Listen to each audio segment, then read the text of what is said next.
አዳምሻ አንድ ሀሳብ እንዲስሰማ እንትን ያለኝን ምናልባት ላንሳው ነው መምህር በረከትም እንዲያብራሩት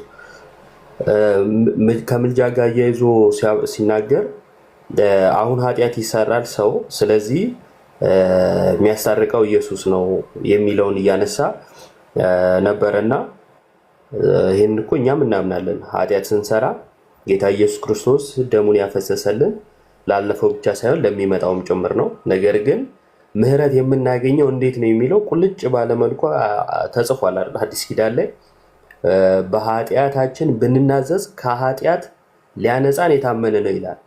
በቃ ሊያነጻ ሊያድን ማለት ነው፣ ይቅር ሊል ማለት ነው አይደለ? ይሄን ካለ በኋላ ይሄንን ግን አሁን ይጸልያል ከሚል ጋር ማገናኘት እንዴት ይታያል? ፕላስ ደግሞ ማስታረቁ አንድ ጊዜ የሆነ በደሙ የሆነ ግን ለዘላለም የሚሰራ ነው የምንለው እንጂ ያስታረቀበት መንገድ ለምሳሌ ጌታ ኢየሱስ ክርስቶስ ደሙን ዋጋ ከፍሎ ሲያስታርቅ የከፈለበት ጊዜ አለ። አሁን ግን መክፈል ሳያስፈልገው አንድ ጊዜ በከፈለው አንድ ጊዜ ባፈሰሰው ደግሞ አሁን ያስታርቃል ስንል አሁን የሆነ አክሽን ያሳያል እያልን አይደለም። ያኔ የሰራው አሁን ያድናል እያልን ነው። መስራቱን ነው የምናሳየው ማለት ነው። እና እንዴት ነው አሁን ኃጢአት ስለምንሰራ አሁንም ያማልዳል አሁንም ያስታርቃል ሲባል ከመለመን ጋር ልናያይዝ የምንችለው እና ይሄ የትኛውስ የመጽሐፍ ቅዱስ አውድ እንደዛ ፈቀደ እንደዛ አይነት ትርጓሜ እንድንሰጥ የሚለው ጥያቄ ነበረኝ። እንግዲህ መምህር በረከት ሐሳብ እንትን በሉበትና ልጁ ከመጣም ቢመልስልኝ ደስ ይለኛል። ያ የክርስቶስ ራሱን መስዋዕት አድርጎ ያቀረበበት ስራ አንድ ጊዜ ነው። በዕብራውያንም በጣም ተደጋግሞ እንደተገለጠው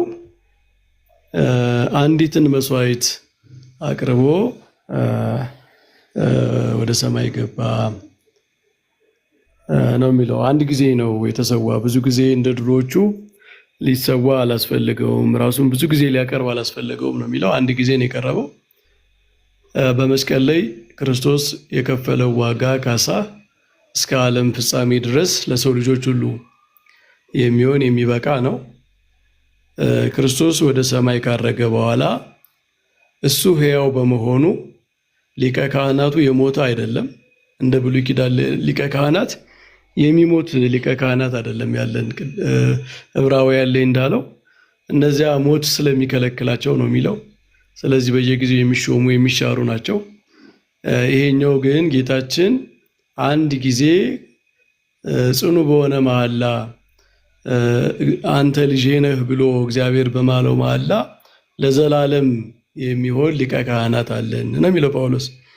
ስለዚህ እሱ ሊቀ ካህናቱ ያልሞተ የማይሞት ነው። መስዋዕቱ ራሱ የተነሳ መስዋዕት ነው።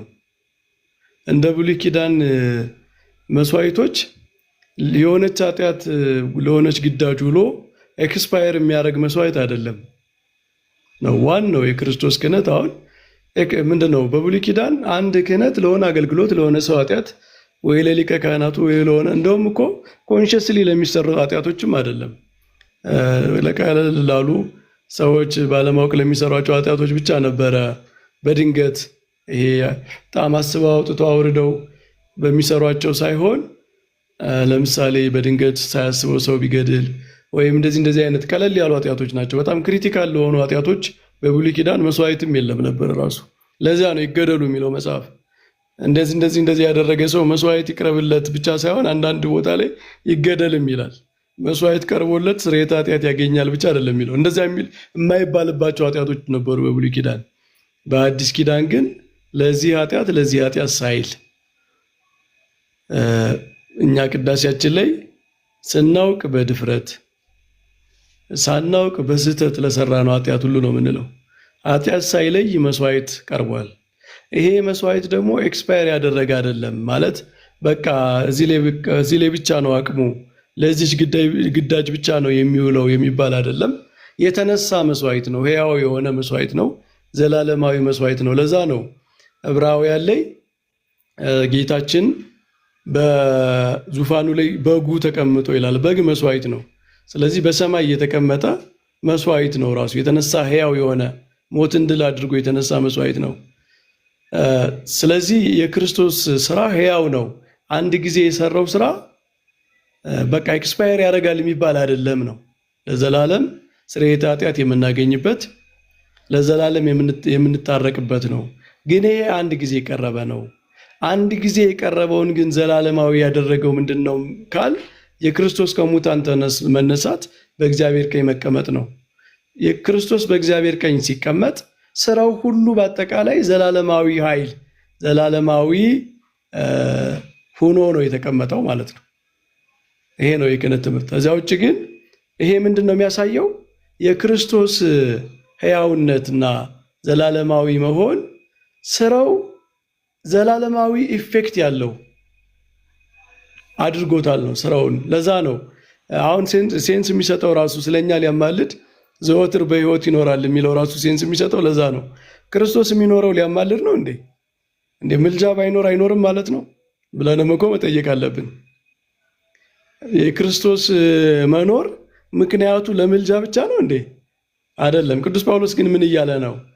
ስለኛ ሊያማልድ በሕይወት ይኖራል ማለት ሕያው መሆኑ በራሱ ስራውን ሕያው ያደርገዋል ነው።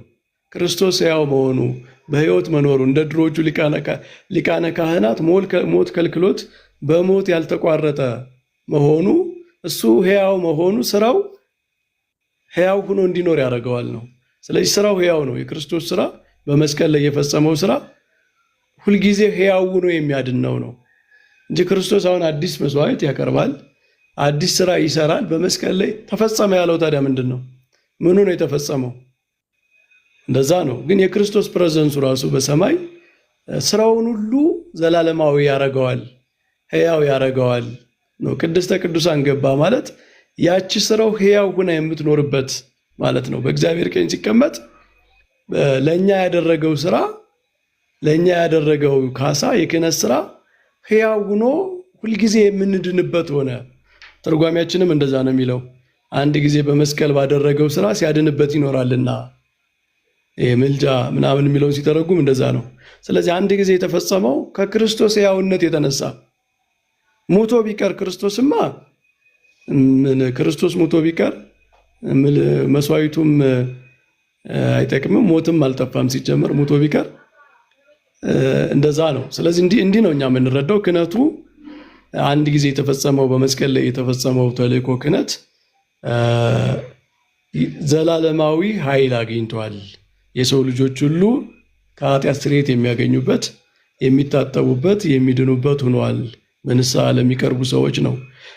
እኛ የምንቃወመው ምንድን ነው? አንደኛ ክርስቶስ ይጠይቃል፣ ይጸልያል፣ እንደዚህ አድርግልኝ ብሎ አብን ይጠይቃል የሚል አይነት ትርጉም አንቀበልም። ምክንያቱም እሱ የማያደርገው ነገር ምን ኑሮ ነው አብን የሚጠይቀው? ይሄ ሰብኦርዲኔሽን ይፈጥራል።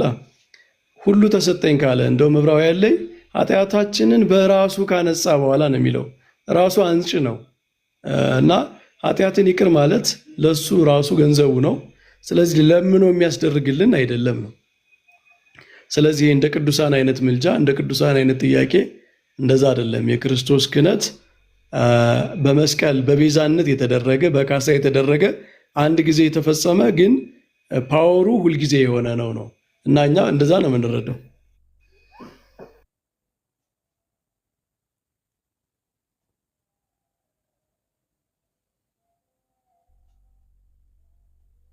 ቃሎት ያሰማል መምህር፣ እግዚአብሔር ይስጥልን። ምናልባት ከላይ ያለው ወንድማችን አሁን መምህር አንድ በጣም ክሪቲካል ጥያቄ ከታች የሆነ የዘለልኩት ሳላነሳው ከቤተ ክርስቲያን አገልግሎት አንጻር መታየት የለበትም ወይ የሚል በጣም በትክክል የቤተ ክርስቲያን አገልግሎት ራሱ አሁን ለምሳሌ ሚስጥረ ቁርባን፣ ሚስጥረ ንስሐ እነዚህ በአጠቃላይ የክርስቶስ ክህነት እኮ ነው። ኢቨን የቅዱሳን ምልጃ ራሱ እንኳን ክርስቶስ መካከለኛ ስለሆነ ነው። እኛ ራሱ ጸሎታችን በአጠቃላይ የክርስቶስ ክህነት ይኮ ያደርጋል እና የኢትዮጵያ ቤተክርስቲያን በሚስጥረ ቁርባን የምታምን መሰዊያ ያላት አሁን የክርስቶስ መስዋዕት ሕያው ነው ከኃጢአታችን እንታጠብበታለን እንድንበታለን ብላ የምታምነዋ ቤተክርስቲያናችን ከነገራችን ላይ የክርስቶስ ክህነት በእኛ ቤተክርስቲያን በጣም ሀይ የሆነ በቃ የቤተክርስቲያኗን ኢንታየር ላይፍ ኢንታየር አገልግሎት የሚሸፍን ነው። እንግዲህ ማንኛውም አገልግሎት የሚፈጸመው በቁርባን ነው። እንደምታውቁት ቁርባን ማሳተሚያ ነው። በቃ ይሄ ማህተሙ ነው። እሱ ደግሞ የክርስቶስ የክህነቱ ስራ ነው እና ቤተክርስቲያን ያ የክርስቶስ አንድ ጊዜ የፈጸመው ክህነት ሕያው ነው ብቻ ሳይሆን እሷ ራሱ ፓርቲሲፔት የምታደርግበት ነው። በየዕለቱ የምትፈጽመው በየዕለቱ የምትካፈለው ሚስጥር ነው። ክህነቱ የክርስቶስ ክህነት ሕያው ስለሆነ ነው። አሁን እኛ ካህናት ያሉን በቤተክርስቲያን የሚያገለግሉ ካህናት እነሱ በክርስቶስ ክህነት ነው የሚያገለግሉት። ነገራችን ላይ የክርስቶስ አካል ስለሆኑ ቤተክርስቲያን የክርስቶስን ስራ ስለምትሰራ በአደራ ተሰጥቷቸው እንጂ ክህነቱ የክርስቶስ ነው። መስዋዕቱ የክርስቶስ ነው። መሰዊያው የክርስቶስ ነው። በሰማይ መሰዊያ አለ ተብለናል። ክርስቶስ ገባባት በተባለች በሰማይ መሰዊያ አለ ተብለናል። ይሄ መሰዊያ እኛ ቤተክርስቲያናችን መካከል ላይ አለ።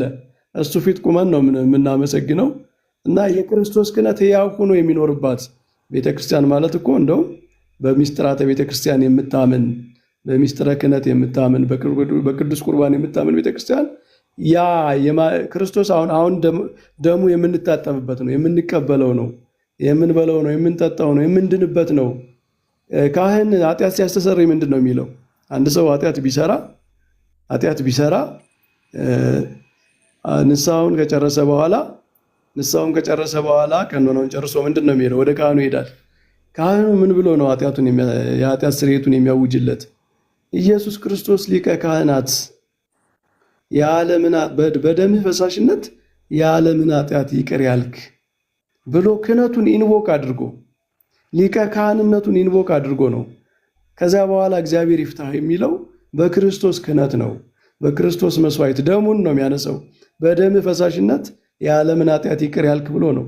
ስለዚህ የክርስቶስ ክህነትማ ያው ነው። አሁን ቤተክርስቲያን ውስጥ የሚሰራ ኃጢአታችን የምንታጠብበት የምንነጻበት እሱ ነው። እኛ ምንድነው አንድ ጊዜ የተፈጸመ ግን ለዘላለም ሕያው ሆኖ የሚኖር። ሁለተኛ ደግሞ ክርስቶስን ከዚህ የተነሳ ሰቦርዲኔት አናረግም። እሱን ለማኝ አብን ደግሞ የእሱን ጸሎት ተቀብሎ ፈጻሚ እንደዛ አናረግም። ምክንያቱም ክርስቶስ ራሱ ለአብ ያለው ሁሉ ለእኔ አለኝ ብሏል። ምንድነው ስልጣን ሁሉ በሰማይና በምድር ተሰጠኝ ብሏል። እንደውም ፍርድ ራሱ እኔ ነኝ የምፈርድ፣ አብ በማንም አይፈርድም፣ ፍርድ ሁሉ ለወልድ ተሰጠው ብሏል። ስለዚህ ክርስቶስ የእኛን ኃጢአት ይቅር ለማስባል እሱም የማይችሉ ነው አይለምንም ነው። እንዲህ አይነቱን ትርጓሜ ነው እኛ የምንቃወመው እንጂ ክህነቱ ያው ነው፣ ክህነቱ ሁልጊዜ የሚሰራ ነው የሚልማ ይህንን የማትቀበል ቤተክርስቲያን አትባልም ሲጀምር።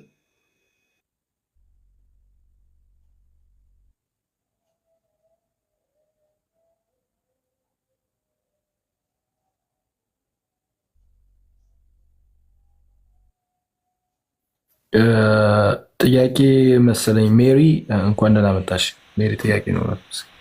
አይ ቀድማት አለው መሰለኝ እኔ አዳም። ኦኬ ጥያቄ አለ አንተ? ጥያቄ ሳይሆን ሪፍሌክት ማድረግ ነው። ኦኬ ጥያቄ ከይቅርታ ጋር እየረፈደብኝ ከሆነ ስለሆነ ጥያቄ ኢዮብም የተናገረውና መምህር በረከትም ያሉት ላይ ቅድም ካሉት ልጆች ጋር አንድ ነገር ለማለት ፈልጌ ነው።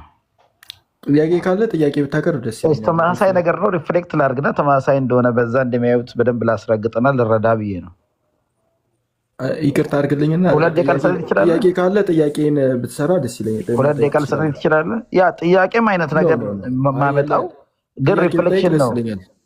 ኦኬ ጥያቄ አይደለም። ደግሞ ልመና የተባለው ቃል ላይ እኔ የተረዳሁትና ወይ ያረዳድ ችግር አለ ወይ ዘሴም ነው የሚለውንም ለማስረጽ ነው። የመምህር በረከት ጥያቄ አድርገህ አንድ ደቂቃ ልስጥሽ፣ እንደ ጥያቄ አድርገህ አቅርበው አንድ ደቂቃ። ኦኬ ዛትስ ፋይን። እሺ አሁንም ልመናና ጸሎት ተመስገንም ጸሎት ያደርጋል ልመና ያደርጋል ሲባል ሲደጋገም ስለሰማው ነውና ምንም በጣም ኢዚ እና ስትሬት ፎርዋርድ ነው። አውቀን የኢየሱስ ክርስቶስ ኢዮብ ቅድም ተመችቶኛል ያነሳው ያልከው ነገር እቀበለዋለሁ። ጋሽ በረከትም መምህር በረከትም የተናገሩት እቀበለዋለሁ አብዛኛውን ነገር። ግን የኢየሱስ አማላጅነትን እንትን ለማለት ግልጽ ብናደርገው ጥሩ ነው። ምንም የተለየ ነገር የለም። ልመና ጸሎት ማለት የብሉይ ኪዳን ኮቨነንታል ሪፕሬዘንቴሽን ነው። ኢየሱስ ክርስቶስ ሪፕሬዘንት ያደረገው ምንም የተለየ የኮቨነንት የብሉይ ኪዳኑ ልመና የለውም። ሊቀ ካህኑ የብሉይ ኪዳንም አይለምንም። ስለ ሰዎች ወደ እግዚአብሔር ፕሬዘንስ ውስጥ ገብቶ ነው የሚያቀርበው። ዛት ዋት ጂሰስ ዲድ። ምንም አሁንም ኢየሱስ የሚያደርገው ዘ ሴም ቲንግ ነው።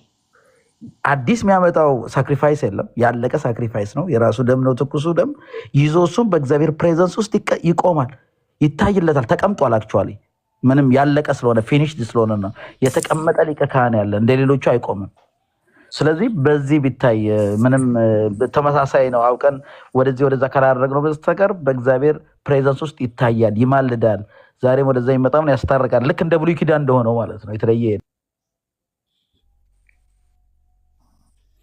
ይማልዳል የሚለው ትርጉም ራሱ የሆነ ማስረጃ ተጠቅሶ እንዲህ ነው የሚል መደምደሚያ ያለው፣ በተለይ ማስረጃ ጠቀስ ነገር ቢሆን አሪፍ ነው። በተረፈ አሁን አይማልድልኝም ማለት አሁን ልመናን አያቀርብም አስታራቂ ነው የምትል ከሆነ ከሌላው ፕሮቴስታንት የተለየ አመለካከት አለ ማለት ነው። ምክንያቱም ይለምናል የሚሉ ስላሉ ማለት ነው። እኛ የምንለው ግን ይሄ ነው። ምንድነው የምንለው? አንድ ጊዜ በሰራው ለዘላለም ያድናል። ይሄንን ምን አንለው? ምልጃ ማለት አሁን ያለ ልመና አንለው። አሁን ኢየሱስ ይለምንልናል ምናምን አንለው አይደለም። አንድ ጊዜ በምድር የተሰራ ስራ አለ፣ እሱ እናምናለን። ያ የተሰራው ስራ ዘላለማዊ እንደሆነ እናምናለን። አስታራቂ እንደሆነ፣ አዳኝ እንደሆነ፣ ሊቀ ካህን እንደሆነ እናምናለን። ከዚህ በተረፈ ግን ቅድም እንደተባለው አይነት ማብራሪያ የሚሰጥ ከሆነ መጽሐፍ ቅዱሳዊ ሊሆን አይችልም ነበረ ነጥቡ። እሺ፣ እናመሰግናለን።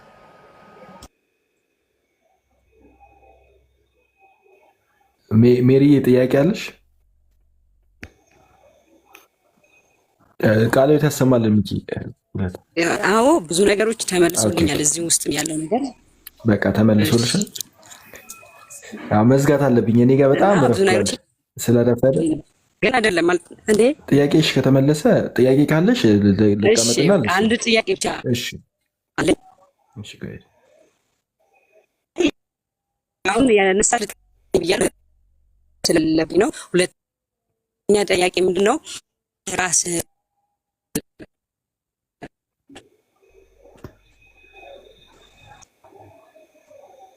ይቅርታ አድርጊልኝና አልተሰማሽም። ይሰሙሻል? ከሰሙሽ ይመልሱልሽ። እኔ ግን አልተሰማም። መምህር በረከት ሰምተዋታል? ይቆራረጣል። አልተሰማሽም? ድገሚ ወይ ጥያቄው። እሺ አሁንስ? አሁን ትሰማለሽ። ድገሚ ጥያቄሽ። እሺ ጥያቄ ምንድነው? እሺ እና ጥያቄ ምንድነው? ሄደህ ራስህ ለካህን አሳይ የሚል ክፍል አለ በአዲስ ኪዳን በብሉይ ኪዳን እና ዳይሬክት ወይም ደግሞ ንስሐ ስንገባ ዳይሬክት በእግዚአብሔር ፊት መቅረብ አንችልም ወይ? ራሳችን ለካህን ወይም ደግሞ ይሄ አሁን የብሉይ ኪዳን አሁን ለምሳሌ ክርስቶስም ሲጠይቁት እንደዚህ በቃ እንትን ራሳችሁ ለካህን አሳዩ ያልበት ክፍል ምድር ላይ በነበረበት ታይም ማለት ነውና የክህነቱ ስራ ክርስቶስ ሰርቷል እና አሁንም በክህነቱም አለ። ግን ደግሞ ቀጥታ ዳይሬክት ንስሐ ስንገባ ለራሳችን ለካህን ሳናሳይ መግባት አንችልም ወይ? እሺ ንስሐ ስንገባ ለክርስቶስ ለእግዚአብሔር ንስሐ እንገባለን። መጀመሪያ ሲጀመር አንድ ሰው ለእግዚአብሔር ንስሐ ሳይገባ ካህን ፊት መጥቶ አይናዘዝም። እግዚአብሔርን በድያለሁ፣ ኃጢአት ሰርቻለሁ ብሎ በእግዚአብሔር ፊት ይሰማል። ይሰማሻል ሜሪ?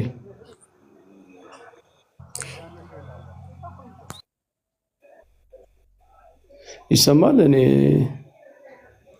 መምህር ይሰማሉ እርሱ እና አይዘሮር አይደለም ነው አይዘሮር አይደለም ወይ ለካህኑ ወይ ለእግዚአብሔር የሚል አይደለም። እኛ ለእግዚአብሔር መጀመሪያ ተናግሮ መጥቶ ጸልዮ ንስሐ መጀመሪያ ኃጢአተኝነቱን በደሉን አምኖ ነው የሚመጣው ማለት ነው።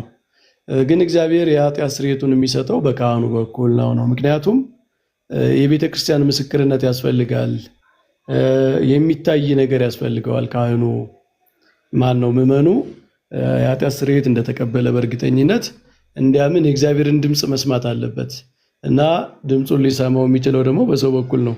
ቀጥታ የእግዚአብሔር ድምፅ ይሰማኝ ካላለ በቀር ማለት ነው። አንደኛ እሱ ነው። ስለዚህ ለሰውየው እግዚአብሔር የተሻለ ስርየተ ኃጢአቱን የሚሰጥበት መንገድ በካህኑ በኩል አድርጓል ማለት ነው። ሶስተኛ የቤተክርስቲያን ምስክርነት ያስፈልጋል። ምክንያቱም ቤተክርስቲያን ስልጣን ተሰጥቷታል ለሐዋርያት፣ ከዛ በኋላ ለነሱ ለሚከተሉትም እናንተ ያሰራችሁት የታሰረ ነው፣ ኃጢአቱን ይቅር ያላችሁት ይቅር ይባለታል፣ የያዛችሁበት ተይዞበታል ተብሎ ከኃጢአት ጋር የተያያዘ ስልጣን ለካህናት ተሰጥቷል። ይህንን ደግሞ የተደረገው ለምንድን ነው? ቤተክርስቲያን ስልጣን ያላት እንደሆነች እንድትታወቅ፣ ዝም ብላ የሆነ ቃሉን ብቻ ማስተላለፍ ብቻ ሳይሆን ስልጣን ሰጥቷታል ለቤተክርስቲያን ክርስቶስ። የእሱን ስልጣን ለቤተክርስቲያን አካፍሏታል፣ ለአካሉ ማለት ነው። እሱ ራሱ ነው ለአካሉ ለቤተክርስቲያን ስልጣን ሰጥቷል። ስለዚህ ልክ ነው፣ ለካህን መናገር አለበት። ከዛ በኋላ ስርየተ ኃጢአቱን ከእግዚአብሔር ይቀበላል። የሚቀበለውም በክርስቶስ ሜሪት ነው። የክርስቶስ ስራ ተጠቅሶ ነው የሚነገረው። ኢየሱስ ክርስቶስ ሊቀ ካህናት በደሙ ፈሳሽነት ያለምን ኃጢአት ይቅር ያለ ብሎ ካህኑ የክርስቶስን ስራ አንስቶ ነው የኃጢአቱን ስርየት የሚያውጅለት ማለት ነው። እና ቤተክርስቲያን ግን የዚህ እንትን ነች። ምንድነው ቅዱስ ጳውሎስ እንዳለ መጋቢ ነች። መጋቢነቷ ለቃሉ ብቻ ሳይሆን እግዚአብሔርም ወደኛ ጸጋን፣ ስርየተ ኃጢአትን፣ ቅዱስ ቁርባንን የምንቀበልባት ነች እና የጸጋው ዙፋን ነች። እግዚአብሔር ጸጋውን የሚሰጥባት ቦታ ነች። ስለዚህ በካህኑ በኩል ነው የሚቀበለው። ግን መጀመሪያ ከካህኑ ጋር ከመምጣቱ በፊት ግን ኃጢአተኝነቱን በእግዚአብሔር ፊት መናዘዝ አለበት። ለካህኑ ሲናገር እግዚአብሔርን ተክቶ አይደለም ካህኑ የሚሰማው ለማለት ነው።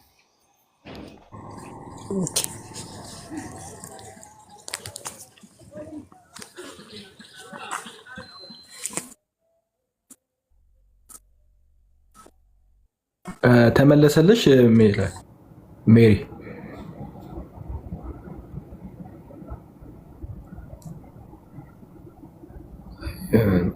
ኔትወርኩ ያስቸግራል።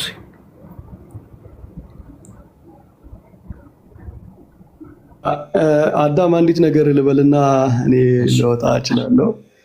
ይሄ ፕሮቴስታንት ክርስቶስ አይጸልይም፣ የሱ ጸሎት የምልጃ የመጠየቅ አይደለም ምናምን የሚሉ ሰዎች አሁን እያየን ነው። በጣም ጥሩ ነው።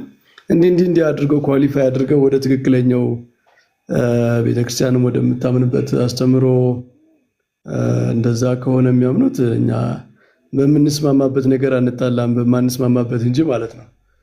ግን ይህን ኮንቴክስት ሴት ያደረገው ማን ነው? አሁን በኢትዮጵያ ቤተክርስቲያንና የኢትዮጵያ ኦርቶዶክሳውያንና ፕሮቴስታንት አማኞች ለዘመናት ባደረጉት ዲያሎግ፣ ውይይት፣ ክርክር ፕሮቴስታንቶች ምን ነበር ሲሉን የነበረ? የቅዱሳን ምልጃ አያስፈልገንም፣ እናንተ ብዙ አማላጅ ነው ያላችሁ፣ እኛ አንድ አማላጅ ነው ያለን ይሉን ነበረ። ይሄ ማለት እኮ የቅዱሳን ምልጃና የክርስቶስ ቅዱስ ጳውሎስ ምልጃ ብሎ የጠቀሰው እኛ በክህነቱ በአስታራቂነቱ የምንተረጉመው አንድ አይነት አውድ ሰጥተው ነው የሚናገሩት ማለት ነው።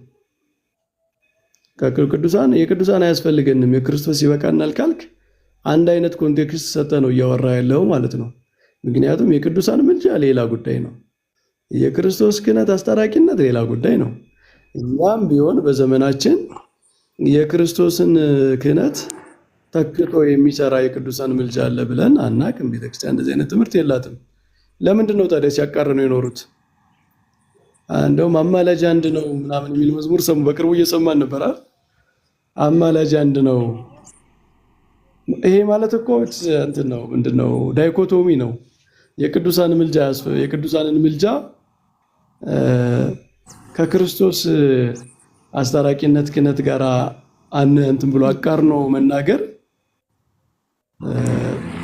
የክርስቶስን የማስታረቅ ስራ ራሱ ወደ ቅዱሳን ደረጃ ወደ ቅዱሳን ምልጃ ዝቅ ማድረግ ነው። ስለዚህ እስካሁን ድረስ ሲሰጠው የነበረው ኮንቴክስት ከቅዱሳን ምልጃ አንጻር ስለነበረ ይሄ በራሱ ኢምፕላይ የሚያደርገው ምንድነው? ኦኬ፣ ስለዚህ እነዚህ ሰዎች የክርስቶስ ምልጃ ሲሉ ቅዱሳን እንደሚለምኑት ነው። ምክንያቱም አብረው ነው እንትን የሚሉት እሱ ይበቃናል እነሱ አያስፈልጉም ማለት እንደዚህ አይነት አውድ ስላለው ማለት ነው። እኛ ግን ምንድነው የምንለው? የቅዱሳን ምልጃ የጸሎት ነው፣ የጥያቄ ነው፣ ከፍቅር የሚነሳ ነው። ቤተክርስቲያን አካል ነች።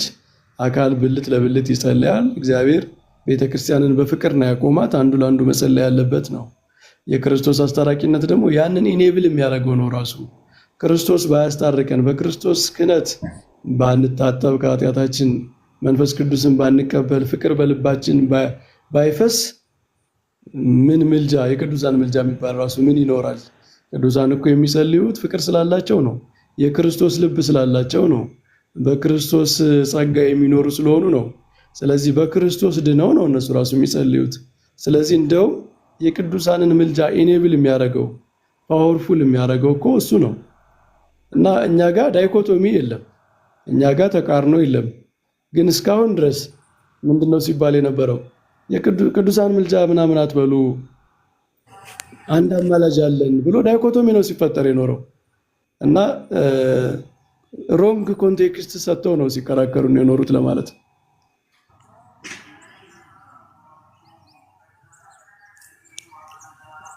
እሺ ማውራት እችላለሁ?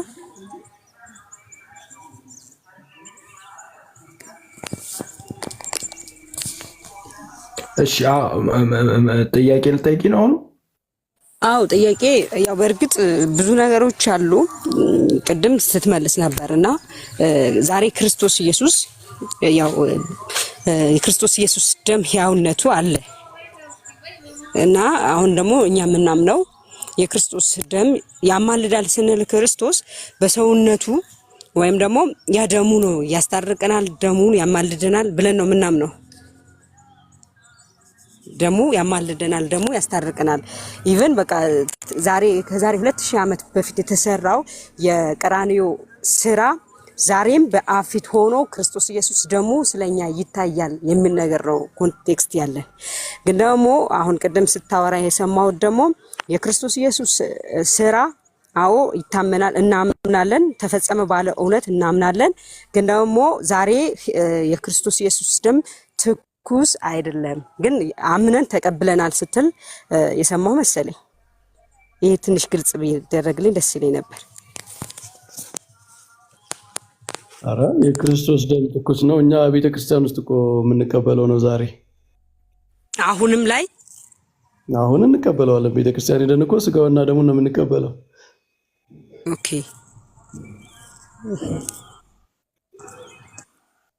ኦኬ አሪፍ። እንደውም በጣም እኛ ጋር በጣም ትኩስ ነው።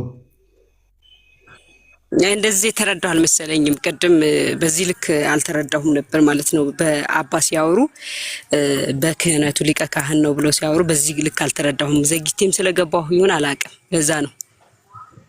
የክርስቶስ ደምማ በጣም ትኩስ የሆነው እኛ ጋር ነው። የሚገርምሽ ትኩስ ደሙን ነው የምንቀበለው አሁን። ኦኬ ስለዚህ ያ ትኩሱ ደም ዛሬም አለ፣ ዛሬም ይሰራል ማለት ነው። ዛሬም ያስታርቀናል፣ ዛሬም ያድነናል ማለት ነው። አዎ እንዴ ታዲያ ስጋው ደግሞ እንቀበለው ታዲያ ለምንድን ነው? የኃጢአት ስርየት የዘላለም ሕይወት ይሰጠናል ብለናል። ኦኬ እንደዛ እኮ ነው የኢትዮጵያ ቤተክርስቲያን። አንቺ ፕሮቴስታንት ሆነሽ ነው የተወለድሽው ወይም ቤተክርስቲያን ቅዳሴ ምናምን ሰምተሽ አታውቂም? አውቃለሁ። ስለ ስጋው ደግሞ ሲነገር እኮ የአማኑኤል ስጋ እነሆ፣ የአማኑኤል ደም ስለ ኃጢአታችን የፈሰሰ ደም እነሆ፣ ከኃጢአታችን የምንነጻበት አድርግልን፣ ለፍርጃ አታድርግብን፣ የዘላለም ሕይወት የሚሰጥ የኃጢአት ስርየት የሚሰጥ ደሙ እነሆ ተብሎ ነው የምንቀበለው።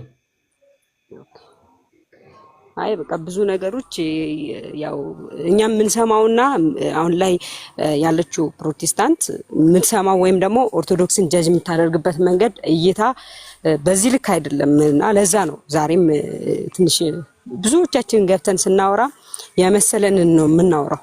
የሆነውን ሳይሆን ቃሉ ሳይሆን የተባልነው ወይም ደግሞ ቃሉ የሚለንን ሳይሆን ዝም ብሎ ተብለን የነበረውን ነገር ነው እያወራን የምንገኘውና አንዳንዴ ዝም ብለን ከምናወራ ይልቅ የበለጠ ህይወት የሚሆነንና ህይወት የሚዘራብን ነገር ብናውቅ ከአባቶችም በቃ ከወንድሞችም ይሄን ነገር ብንሰማ በጣም ጥሩ ነው ብዬ ነው ማምነው እንደኔ ማለት ነው። እና ይሄን አረዳድ አልነበረኝም። ለዛ ነው ሜሪ እንደዛ ነው። በጣም ትልቁ ችግር አብዛኛው ሰው የኢትዮጵያ ቤተክርስቲያንን አውቋት አይደለም ወደ ፕሮቴስታንት ሄደው የክህነት ስርዓቷን፣ የቁርባን ስርዓቷን፣ የስርየተ ኃጢአት፣ የክርስቶስ ክህነት አሁን እንዴት ነው ይሰራል ብላ የምታስተምረው እኒህን በደንብ አጥንቶ የሄደ ሰው በጣም ጥቂት ነው። አብዛኛው ሰው ዝም ብሎ በጣም አፋዊ በሆኑ ነገሮች ነውና አሁን ትምህርቱ በደንብ ሲወራ ሲገለጥ አንዳንድ ሰዎች አዲስ ይመስላቸዋል እንጂ ቤተክርስቲያኗ መጽሐፈ ቅዳሴዋን ሌሎችንም መጽሐፍት ነገረ ድነት የምታስተምርበት የትርጓሜ መጽሐፍቷ እንደዛ ናቸው። አሪፍ። እሺ አዳም በሉ ሁላችሁም ደህና ሁኑ። አዳምም ተኛ። በጣም ሌሊት ነው አይደል እናንተ? እኔ ጋር ትንሽ ረፍዷል። እዮባ የምትሉት ተምዬ የምትሉት ነገር ካለ ጠቅላይ አዳምዬ እኔ ማረፍ አለብህ። እና እኔ እረፍ ነው የምልህ ወንድሜ። እሺ እዮባ የምትለው ነገር አለ? የምትጨምረው ነገር ካለ? አይ የለም። በቃ ደህና ደር። ጊዜ ያክፍልልን። መምህር ቃልዮት ያሰማልን። መልካም ጊዜ ሁላችሁ። አሜን። ደህና ዋሉ። ኦኬ መልካም ቀን ለሁላችሁ። እናመሰግናለን ስለመጣችሁ። እግዚአብሔር ይስጥልኝ። መልካም ቻው።